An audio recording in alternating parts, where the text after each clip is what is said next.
નમસ્કાર દર્શક મિત્રો, ડીએનટીવીના ન્યૂઝરૂમમાંથી હું હેતલ શાહ આપનું સ્વાગત કરું છું। સમાચાર વિગતવાર જોતા પહેલા એક નજર આજના મુખ્ય સમાચારો પર। ગત રોજથી શરૂ થયેલા અતિ ભારે વરસાદના પગલે શહેર જિલ્લામાં ઠેર ઠેર ઘૂંટણસમા પાણી ભરાયા। રેલવે ટ્રેકમાં પાણી ભરાતા રેલ વ્યવહારનું સમયપત્રક ખોરવાયું। વૃક્ષો ધરાશાયી થયા। લોકોના ઘરો સહિત બેઝમેન્ટની દુકાનોમાં પાણી ભરાતા અનાજ સહિત અનેક ચીજવસ્તુઓને ભારે નુકસાન। તરસાલી તળાવમાં ફાલેલી ગંદકીના મામલે આજે કોર્ટે સફાઈનો હુકમ જારી કરતા નિંદ્રાધીન તંત્રમાં મચી દોડધામ। ગત રોજથી શરૂ થયેલ મુસ્લિમ સમાજના પવિત્ર રમઝાન માસ નિમિત્તે આજે શહેરની તમામ મસ્જિદોમાં રમઝાન માસની પહેલી નમાઝ અદા। હવે જોઈએ સમાચાર વિગતવાર। ગત રોજે પડેલા અતિ ભારે વરસાદને પગલે શહેર સહિત સમગ્ર જિલ્લામાં ઠેર ઠેર ઘૂંટણસમા પાણી ભરાયા હતા, તો અતિ ભારે વરસાદને પગલે રેલ વ્યવહાર પણ ખોરવાઈ ગયો હતો। ગત રોજથી શરૂ થયેલ અતિ ભારે વરસાદના પગલે શહેરની તમામ સોસાયટી તેમજ જાહેર માર્ગો પર પાણી ભરાતા સર્વત્ર જળબંબાકારની સ્થિતિનું સર્જન થયું હતું।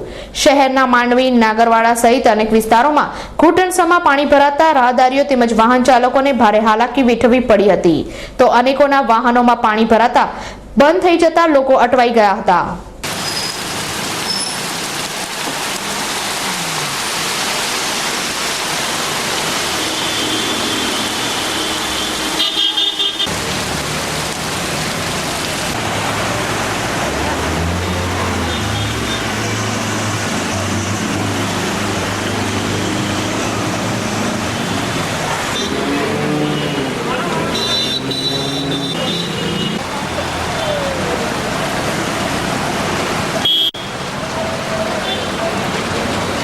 તરસાલી સ્થિત આદર્શનગરમાં ગત રાત્રે પડેલા ભારે વરસાદના પગલે લોકોના ઘરોમાં પાણી ભરાયા હતા। રહીશોએ ભારે જહેમત ઉઠાવી ઘરમાંથી પાણી બહાર કાઢ્યું હતું, તેમજ આ વિસ્તારમાં રસ્તા પર જ બેટ જેવી સ્થિતિનું સર્જન થતા લોકો ઘરની બહાર દોડી આવ્યા હતા।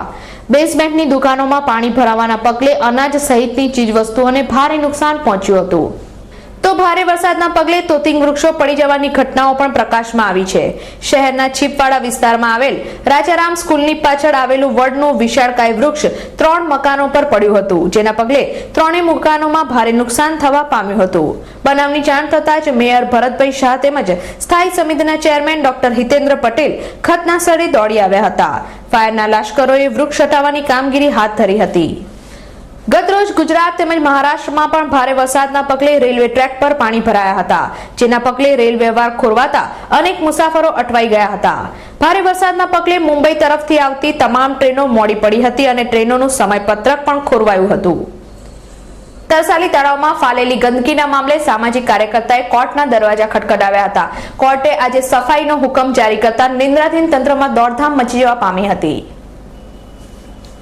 મહાનગર સેવા સંઘના અધિકારીઓની લાલિયાવાડીને પાપે શહેરના વિવિધ વિસ્તારોમાં આવેલા તળાવમાં ગંદકીનું સામ્રાજ્ય સજાયું છે। શહેરના તરસાલી સ્થિત તળાવની ગંદકી બાબતે રંગદે બસંતીના ઇન્દ્રવદન રાઠોડે કોર્ટના દરવાજા ખટખટાવ્યા હતા। આ અંગે કોર્ટે તાકીદે તળાવની સફાઈનો હુકમ જારી કરતા નિંદ્રાધીન તંત્રમાં દોડધામ મચી ગઈ હતી અને તાત્કાલિક તળાવની સફાઈ કામગીરી હાથ ધરવામાં આવી હતી। ગત રોજથી શરૂ થયેલ મુસ્લિમ સમાજના પવિત્ર રમઝાન માસ નિમિત્તે આજે શહેરની તમામ મસ્જિદોમાં રમઝાન માસની પહેલી નમાઝ અદા કરવામાં આવી હતી। મુસ્લિમ સમાજનો પવિત્ર રમઝાન માસ એટલે સંયમપૂર્વક જીવન વિતાવી ખુદાની બંદગી કરવાનો માસ। ભગવાન જગન્નાથની રથયાત્રાથી શરૂ થયેલી ધાર્મિક તહેવારોની મોસમમાં તમામ ધર્મના લોકોના તહેવારો આવતા હોય અનોખી કોમી એકતા જોવા મળે છે। ત્યારે ગતરોજથી શરૂ થયેલ મુસ્લિમ સમાજના પવિત્ર રમઝાન માસની શરૂઆત થઈ છે। ત્યારે આજે શહેરની તમામ મસ્જિદોમાં મુસ્લિમ સમાજના બિરાદરોએ મોટી સંખ્યામાં એકત્રિત થઈ રમઝાન માસની પહેલી નમાઝ અદા કરી હતી। વડોદરા શહેરમાં ગાયકવાડી શાસનમાં 99 વર્ષના ભાડાપટ્ટે આપવામાં આવેલી જગ્યાઓનો ભાડાપટ્ટો પૂરો થયો હોવા છતાંય કબજો જમાવી બેસનાર સામે કાયદેસરની કાર્યવાહી કરવા પૂર્વ કાઉન્સિલરે સીએમ ઓનલાઈનમાં ફરિયાદ કરી હતી। વડોદરા શહેરમાં આવેલ સયાજીગંજ વિસ્તાર ગામઠામમાં આવે છે, જેમાં ગાયકવાડી સેશનમાં અમુક લોકોને રહેવા 99 વર્ષના ભાડાપટ્ટા પર જગ્યા આપવામાં આવી હતી। આવી તમામ જગ્યાના ભાડાપટ્ટા 2000ની સાલમાં પૂર્ણ થઈ ગયા છે। આ તમામ જગ્યાઓ હજુ પણ રહેણાંકના ઉપયોગમાં લેવામાં આવે છે કે પછી કાયદાની ખોટી ગૂંચ ઊભી કરી મોટી મોટી હોટલો બનાવી કોમર્શિયલ ઉપયોગ કરવામાં આવી રહ્યો છે। આ તમામ લોકોની રજા ચિઠ્ઠી કેન્સલ કરી તેમની સામે કાયદેસરની કાર્યવાહી કરવા પૂર્વ કાઉન્સિલર ઇમ્તિયાઝ પટેલે સીએમ ઓનલાઈનમાં ફરિયાદ નોંધાવી હતી। મહારાજા સયાજીરાવ યુનિવર્સિટીમાં કરવામાં આવેલા ધરખમ ફી વધારાના વિરોધમાં ડીએસઓ દ્વારા વિદ્યાર્થીઓની સહી કરેલું આવેદનપત્ર રજિસ્ટ્રારને સુપ્રત કરવામાં આવ્યું હતું. આજરોજ વિદ્યાર્થી સંગઠન ઓલ ઇન્ડિયા ડીએસઓ દ્વારા મહારાજા સયાજીરાવ યુનિવર્સિટીની હેડ ઓફિસ ખાતે ભારે સૂત્રોચ્ચાર સાથે હજારો સહીઓ સાથેનું આવેદનપત્ર રજિસ્ટ્રારને સુપ્રત કરવામાં આવ્યું હતું. ઉલ્લેખનીય છે કે છેલ્લા થોડાક દિવસોથી મહારાજા સયાજીરાવ યુનિવર્સિટી તેમજ શહેરના વિવિધ વિસ્તારમાં ફી વધારા વિરુદ્ધ સહી ઝુંબેશ હાથ ધરવામાં આવી હતી, જેમાં વિદ્યાર્થી વાલીઓની સાથે સાથે શહેરના અગ્રણી નાગરિકો જેમ કે પૂર્વ મેયર રતિલાલ દેસાઈ, એડવોકેટ નરેન્દ્ર તિવારી, ધીરુભાઈ મિસ્ત્રી, પ્રોફેસર જે.એસ. પાઠક જેવા નાગરિકોએ પણ પોતાની સહીઓ આપી યુનિવર્સિટીની ગરિમા અંગે પોતાની ચિંતા વ્યક્ત કરી હતી. એક તરફ યુનિવર્સિટી સત્તાધીશો ગરીબ વિદ્યાર્થીઓની ફી માફીની વાતો કરે છે, ત્યારે બીજી તરફ આ અંગેની પૂરતી માહિતી વિદ્યાર્થીઓ સુધી પહોંચતી નથી. આ ફી વધારા તાત્કાલિક પાછો ખેંચવા અને ફી વધારા પર રોક લગાવવાની માંગ સાથે આજે ઓલ ઇન્ડિયા ડીએસઓ દ્વારા રજિસ્ટ્રારને આવેદનપત્ર આપવામાં આવ્યું હતું. તેમજ તમામ વિદ્યાર્થીઓને 18 જુલાઈએ ફી વધારા વિરુદ્ધ યુનિવર્સિટી બંધ સફળ બનાવવા માટે અપીલ કરવામાં આવી હતી. શહેરના ફતેપુરા વિસ્તારમાં રહેતી બે માથાભારે મહિલાઓ દ્વારા સ્થાનિક રહીશો પર ખોટા કેસો કરીને માનસિક હેરાનગતિ કરવામાં આવતા આજે સ્થાનિક રહીશોએ કલેક્ટરને આવેદનપત્ર પાઠવી રજૂઆતો કરી હતી.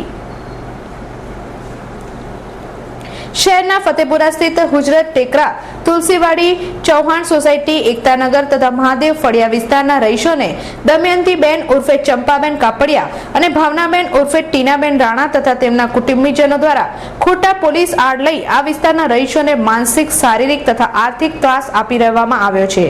આ બંને મહિલાઓ સામે કાયદેસરની કાર્યવાહી કરવા આજે સ્થાનિક રહીશોએ કલેક્ટરને આવેદનપત્ર પાઠવી રજૂઆતો કરી હતી. સ્ટ્રીટ લાઇટના કેબલ નાખવા બાબતે આજે નૂરે ઇલાહી મસ્જિદ મદ્રેસાએ મોહમ્મદિયા ચિશ્તિયા દ્વારા સ્ટ્રીટ લાઇટ વિભાગના ઇજનેરને રજૂઆત કરવામાં આવી હતી. નૂરે ઇલાહી મસ્જિદ પાસેના સ્ટ્રીટ લાઇટના થાંભલાના તાર ખુલ્લા મૂકવામાં આવ્યા છે, જેના કારણે કોઈ જાનહાનિ થઈ શકે તેમ છે. હાલ રમઝાન માસ ચાલુ હોવાથી મદ્રેસા તેમજ મસ્જિદમાં પબ્લિકનો ધસારો વધુ હોય જાનહાનિ થવાની શક્યતા વધી જાય છે. જેથી જલ્દીથી જલ્દી આ કામગીરી પૂરી કરવાની વિનંતી કરતા નૂરે ઇલાહી મસ્જિદ પર મદ્રેસાએ મોહમ્મદિયા ચિશ્તિયા દ્વારા સ્ટ્રીટ લાઇટ વિભાગના ઇજનેરને લેખિતમાં રજૂઆત કરવામાં આવી હતી. દર્શક મિત્રો, ડીએનટીવીના ન્યૂઝ રૂમમાંથી આજે બસ આટલું જ. આવતીકાલે નવા સમાચારો સાથે ફરીથી મુલાકાત થશે. ત્યાં સુધી ડીએનટીવી પરિવારની સમગ્ર ટીમને રજા આપશો. નમસ્કાર.